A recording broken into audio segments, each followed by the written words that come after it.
Olá, prezados estudantes, nós vamos construir agora a nossa quarta microaula e convido a todos a acompanhar esse tema em que a gente vai fazer um pequeno giro, né, tendo como foco a importância do processo de aprendizagem.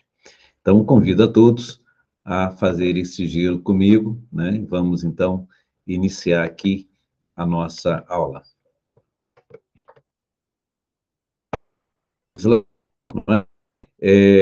Então, vamos lá, né? Nossa quarta microaula sobre a importância da psicologia e saúde, né? O que a gente vai, né, pensar agora, logo assim, nesse início, trazendo aí o pensamento do Paulo Freire, né? Que foi um dos principais pensadores brasileiros, né, e no mundo, em que trouxe essa questão da aprendizagem para o centro do desenvolvimento humanista. Então, essas duas frases, né, que o professor Paulo Freire nos traz, fiz questão de colocar na abertura dessa aula, né? Ninguém ignora tudo, ninguém sabe tudo, todos nós sabemos alguma coisa, todos nós ignoramos alguma coisa, por isso aprendemos sempre. Então, é isso, né? Limitada. A aprendizagem ela é constante, ela é diária, ela se dá no cotidiano, ela se dá sempre nas relações, né, que a gente estabelece, ou numa sala de aula presencial, ou uma aula virtual, como é acontecendo aqui agora, não é? Então, mas sempre nas relações, né? E aí ele vai dizer que ensinar não é transferir conhecimento. Então, esse é um outro aspecto fundamental, quando a gente discute a importância da informação, ela está na nossa construir um conhecimento, né? Mas, como ele fala, não é só transferir conhecimento, ensinar, mas criar as possibilidades para a sua produção ou a sua construção. Quem ensina, aprende ao ensinar. E quem aprende, ensina ao aprender. Perfeito, não é? Essa percepção do Paulo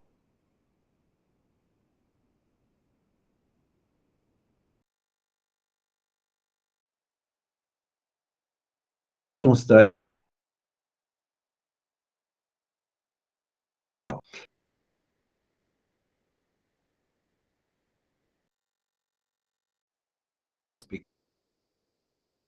pensavam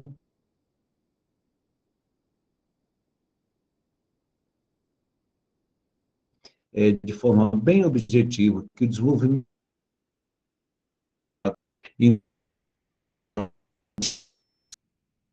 tenho essas informações, como é que eu recupero essas informações que eu obtive durante o meu desenvolvimento, né, para que eu possa usá-las sempre no momento oportuno.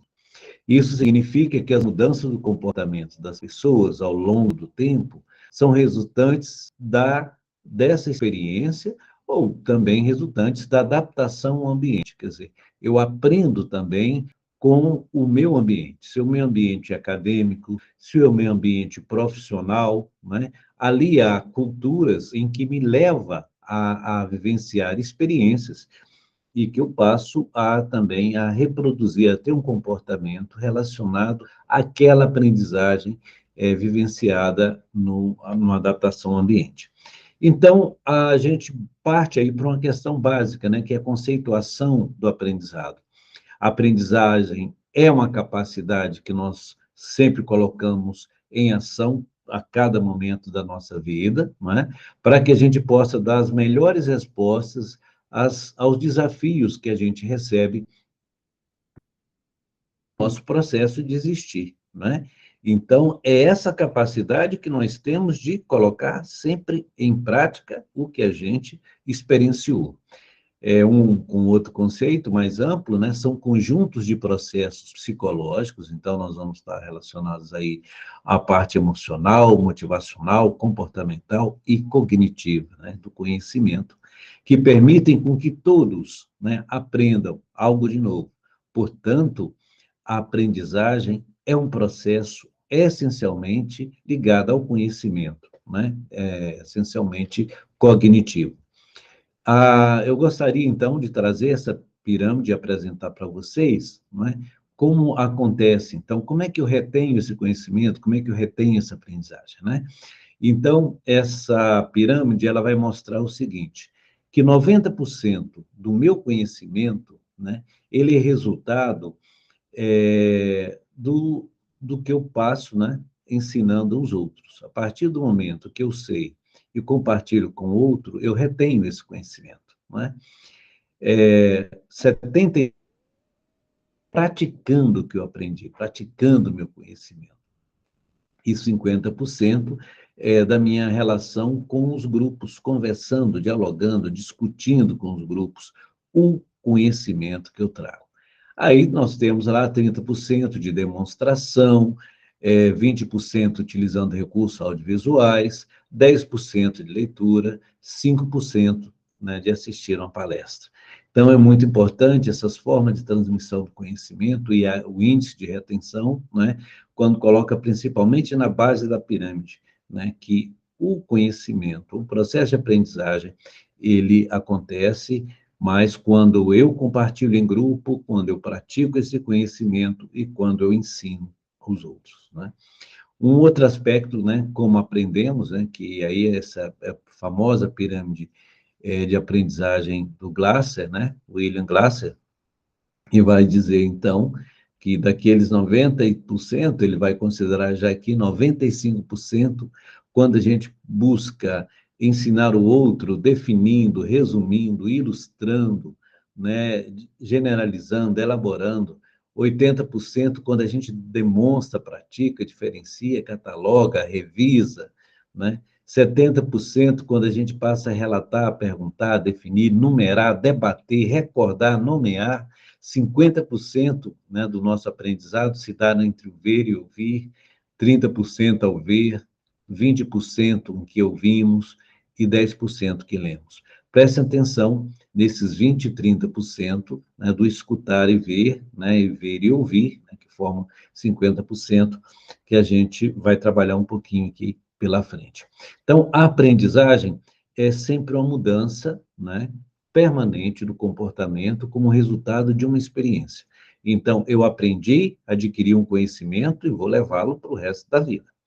Não existe aprendizagem sem essa ação, né, do sujeito no mundo. Diz que a aprendizagem é uma mudança no comportamento e não no pensamento, porque o comportamento é algo mais abrangente do que o pensamento.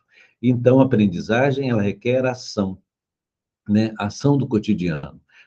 Eu aprendi, eu coloco em prática. Às vezes eu penso muita coisa, eu elaboro muita coisa, não é? Mas está sempre do ponto de vista mais conceitual, né? Mais aí do imaginário do que da praxis, do que da prática. Então, nem todas as aprendizagens são conscientes, né? Eu acho que a gente vai identificando com o tempo e com a cultura, né? Aprendendo a dosar, às vezes, a nossa impulsividade, ou às vezes a gente passa a ser mais intolerante ou menos intolerante, são questões que a gente precisa estar percebendo, né, de como é que eu vou melhor me relacionar com o outro. Então, nem todas as aprendizagens são conscientes, não é?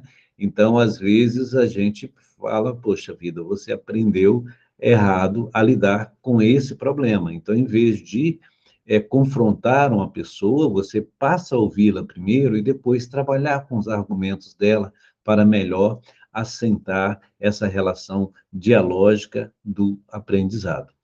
Bom, uma das características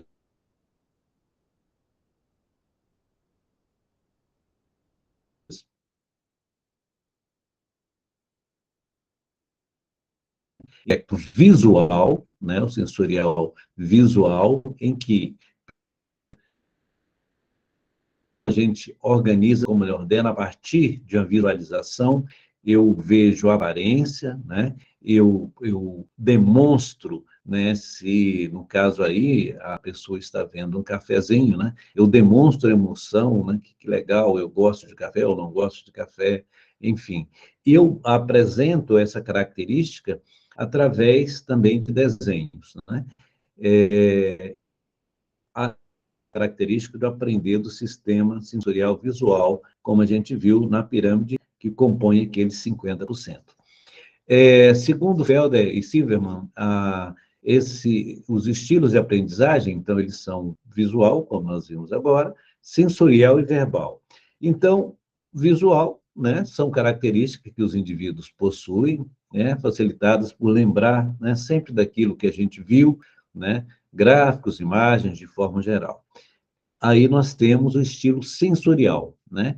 Então, como é que eu sinto? Então, nesse escopo estão os indivíduos que obtêm informações externas através dos sentidos e costumam ser observados e cuidadosos em sua vigília no mundo que os cerca, não é?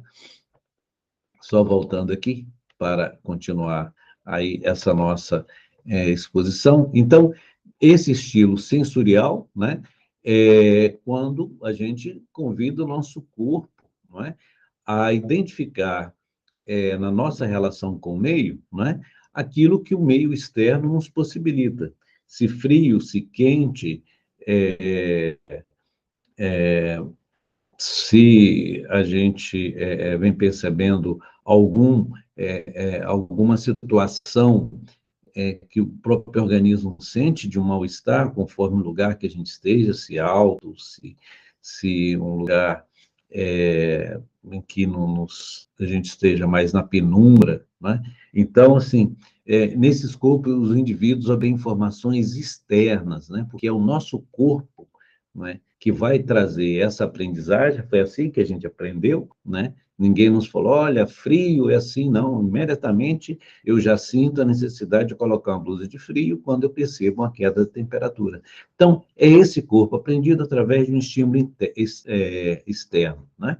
E aí, esse recurso que nós estamos utilizando agora, também para o processo de aprendizagem, que é um pouco visual e também um estilo verbal, no estilo verbal estão concentrados os indivíduos que costumam se lembrar com facilidade, né, tanto daquilo que a gente viu, como eu estou fazendo aqui agora, não é, como trabalhando com a imagem, com a palavra, né, quanto do que ouvem, conquistando assim um bom desempenho para as nossas discussões, né, e se a gente, ao estudar, lembrar um pouco do que eu estou falando, lembrar dessas imagens, então a gente atinge ali aqueles 50%, né, que é previsto no estilo ali de aprendizagem.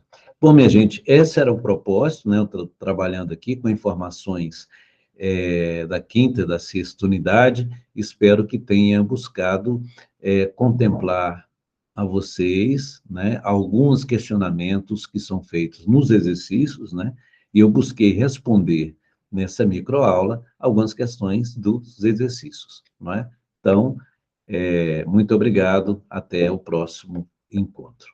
Tá ok? Então, vamos aqui finalizar a nossa aula.